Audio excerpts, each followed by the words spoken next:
Boker Tov, nous sommes le 21 octobre 2021. C'est l'heure du premier journal d'information en direct de Jérusalem sur Radio Kalita.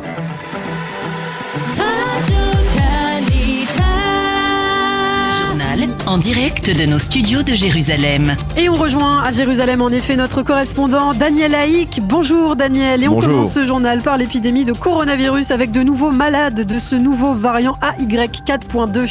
Voilà, effectivement, Ilana, selon les dernières informations, il y aurait en Israël plusieurs malades qui ont contracté ce virus. En tout cas, bien plus que le seul cas recensé officiellement jusqu'à ce jour d'un enfant qui était de retour d'une visite en Moldavie. Selon le ministère de la Santé, ce variant serait légèrement plus propice à la contamination que le variant Delta.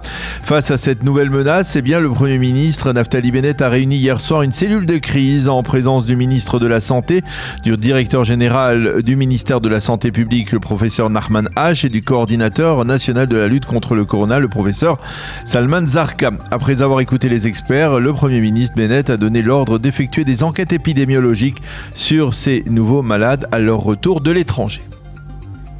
Mais malgré tout, ce matin, vous nous donnez, Daniel, quelques données encourageantes sur l'état actuel de l'épidémie. Oui, ce sont encore et toujours des données en baisse de cette quatrième vague de l'épidémie. On recense dans les hôpitaux israéliens actuellement 343 malades graves, donc quasiment la moitié, 155 qui sont sous assistance respiratoire. Le taux de positivité reste toujours très bas, 1,2%. Au total, on a dénombré hier 636 nouveaux malades. Et puis toujours dans le domaine de la santé, pleine satisfaction ce matin des internes des hôpitaux qui ont mis fin à leur mouvement de protestation. Oui, une pleine satisfaction qui s'est exprimée hier soir après la rencontre entre le ministre de la Santé Nitzan Horowitz et la responsable du mouvement des internes Ray Beaton.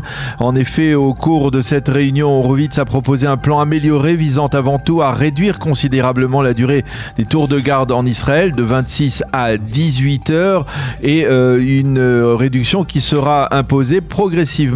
D'abord dans les hôpitaux de la périphérie et par la suite dans les hôpitaux du centre du pays. Nous sommes heureux de ce tournant, a affirmé la docteure Ray Beaton. Notre combat a vaincu et le public va pouvoir bénéficier d'une meilleure médecine. Fin de citation. Par contre, au sein du syndicat des médecins, on critique le ministre de la Santé pour avoir, je cite, cédé aux pressions des internes. Une page sécuritaire à présent, une page qui nous conduit le long de la frontière entre Israël et la Syrie. Oui, en effet, côté israélien, on suit de très près le changement d'approche de la Russie dans cette région. Selon des sources russes, Moscou aurait décidé de démanteler des milices qui travaillaient étroitement sous le contrôle de l'armée syrienne le long de la frontière entre les deux pays. Ces milices servaient d'une certaine manière de tampon, de zone tampon entre l'armée israélienne et l'armée syrienne. Et à la suite de ce démantèlement, on craint dans Tsahal que ce départ ne favorise une implantation plus massive des milices pro-iraniennes. Il faut souligner à ce sujet que c'est demain que le Premier ministre Naftali Bennett rencontre le président Poutine en Russie.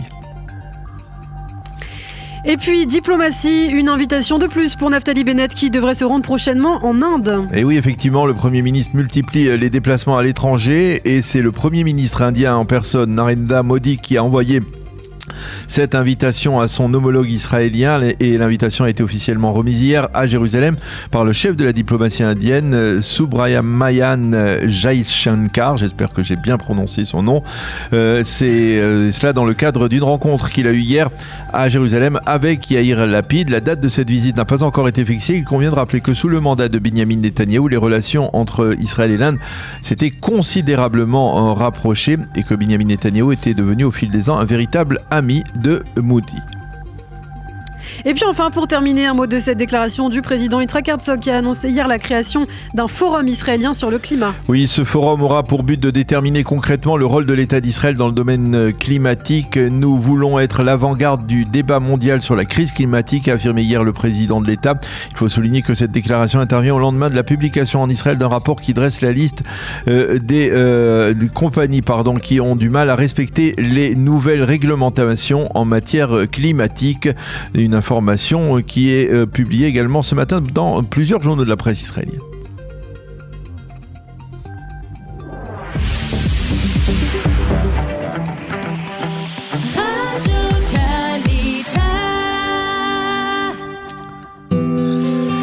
Une page météo, le temps reste partiellement nuageux avec tout de même plus d'éclaircies sur l'ensemble du territoire israélien et des températures qui seront en hausse. Il fera aujourd'hui 25 degrés à Jérusalem, 26 à Tel Aviv et 31 degrés à Eilat.